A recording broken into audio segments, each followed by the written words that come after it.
है blood transfusion reaction. इससे note set में हर बार एक दो क्वेश्चन मिलेंगे। तो ब्लड ट्रांसफ्यूजन रिएक्शन हम कॉन्शियस पेशेंट में चेक करेंगे, मतलब एलर्जी होगी, रिएक्शन एलर्जी जैसे ईचिंग, रेडनेस, रैशेस वगैरह होगी। If the patient is unconscious तो प्रायोरिटी है check vital signs, focus vital signs पे होना चाहिए, जैसे हार्ट रेट बढ़ रहा है, रेस्पिरेशन बढ़ रहा है, बीपी डिक्रीज है। ऑलवेज ब्लड प्रोडक्ट को हमें 3 टाइम्स चेक करना होता है। ब्लड ट्रांसफ्यूजन के लिए जो कैनोला यूज़ करते हैं वो 18 गेज का होता है, ग्रीन कलर का होता है। ब्लड ट्रांसफ्यूजन अगर हम कर रहे हैं तो जो फ्लूइड ऑफ चॉइस वो NS होता है। डेक्सट्रोज हम क्यों एडमिनिस्टर नहीं करते, बिकॉज ये it cause haemolysis. Before transfusion check vitals. Initial जब हम ब्लड ट्रांसफ्यूजन करते हैं तो हमें वाइटल्स मॉनिटर करने होते हैं और इनिशियल 15 मिनट्स तक हम जो 10 ड्रॉप्स पर मिनट ही एडमिनिस्टर करते हैं।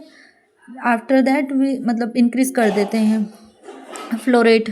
टाइम ड्यूरेशन आपको ब्लड ट्रांसफ्यूजन 4 घंटे में कंप्लीट करना है। होल ब्लड जो होता है वो 350 ml का होता है, 300 ml ब्लड होता है और 49.5% प्रिजर्वेटिव्स है। प्रिजर्वेटिव्स क्या करते हैं, ये ब्लड के है ना उसके ड्यूरेशन को बढ़ा देते हैं, लाइक कितने टाइम तक वो ब्लड यूज़ किया जा सकता है। जैसे अगर सिट्रेट, फॉस्फेट और डेक्सट्रोज ये तीनों ही प्रिजर्वेटिव यूज़ कर रहे हैं तो इसका जो ड्यूरेशन होगा वो 21 डेज़ का होता है। अगर हम सिट्रेट, फॉस्फेट, डेक्सट्रोज और उसमें एडेनिन ऐड कर देते हैं तो हम 35 डेज तक उसको यूज़ कर सकते हैं। अगर हम सलाइन, एडेनिन, ग्लूकोज और मैनिटोल यूज़ कर रहे हैं तो हम 42 डेज तक उसको यूज़ कर सकते हैं।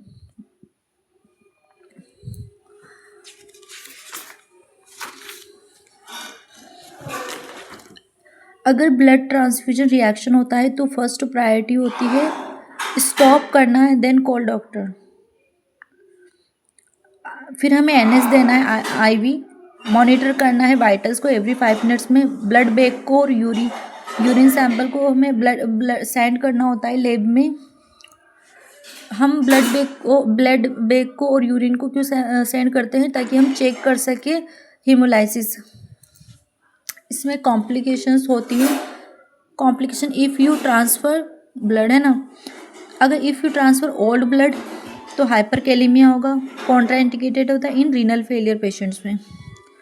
कोल्ड ब्लड ट्रांसफ़र कर दिया तो शिवरिंग होगी, कार्डियक डिसअरिथमिया हो सकता है पेशेंट में। फास्ट ब्लड ट्रांसफ़र कर दिया तो कार्डियक ओवरलोड हो सकता है। सिट्रेट मतलब अगर ज़्यादा ही है तो हाइपोकैल्सीमिया हो जाता है और हाइपोकैल्सीमिया का ट्रीटमेंट ऑफ चॉइस है कैल्शियम ग्लूटानेट। डिले या स्लो ब्लड ट्रांसफ्यूजन किया तो सेप्टिसेमिया हो सकता है, यानी कि माइक्रोब्स ग्रोथ कर सकते हैं ब्लड बैग में। मल्टीपल ब्लड ट्रांसफ्यूजन, अगर आपने बहुत ज़्यादा मल्टीपल टाइम ब्लड ट्रांसफ्यूजन कर दिया तो आयरन ओवरलोड हो सकता है और एंटीडोट है डेफ्रोक्सामिन।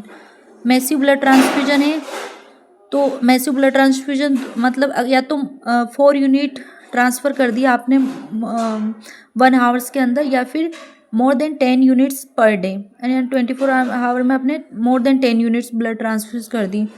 इसमें आपको मेटाबॉलिक एल्कलोसिस देखने को मिलता है। लास्ट है transfusion related to acute lung injury. That's it.